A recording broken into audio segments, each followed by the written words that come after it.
წარმომადგენლობითი სახალხო კრების საინიციატივო ჯგუფის ოფისში დღეს დელეგირების პრინციპებისა და ლეგიტიმურობის საფუძვლების პრეზენტაცია გაიმართა.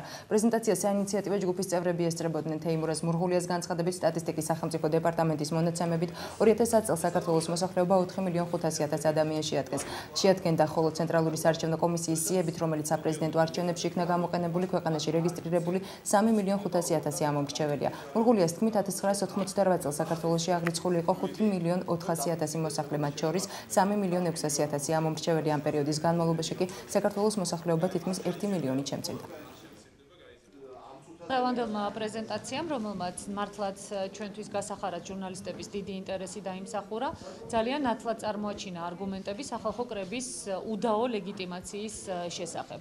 ჩვენ ავიღეთ ის ციფრები, რომელიც არის საარჩევნო კანონმდებლობასთან დაკავშირებულ ბაზაში, დავეყრდენით იმ ციფრებს, რა ციფრის რაოდენობის მოსახლეობაც იღებდა არჩევნებს საპრეზიდენტო არჩევნებში და სწორედ იმ ლეგიტიმაციიდან გამოვედით, რა ლეგიტიმაცია აქვს ან უნდა გქონდეს ყოველ შემთხვევაში თავისუფალი არჩევნების დროს ჩატარებულ საქართველოს პრეზიდენტს. დღევანდელი პრეზენტაცია ეს იყო ძალიან მნიშვნელოვანი, კერძოდ ამ პრეზენტაციის მთავარი დანიშნულება მიზანი იყო ეჩვენებინა თუ რამდენად ლეგიტიმური შეიძლება იყოს საერთო სახალხო კრება.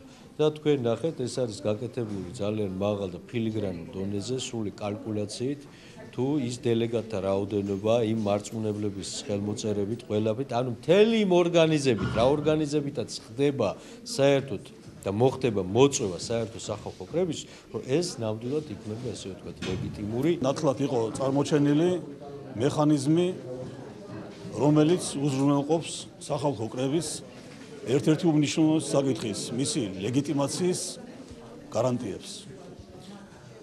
საქმე ისაა, რომ მიუხედავად იმისა, რომ ჯერ კიდევ სხვადასხვა მიზეზების გამო არ არის გარკვეული, მკაფიოდ გარკვეული კრების ჩატარების ადგილი, უნდა ვაღიაროთ, ალბათ ეს საერთო აზრია, რომ კრების თემა უკვე სახალხო გახდა.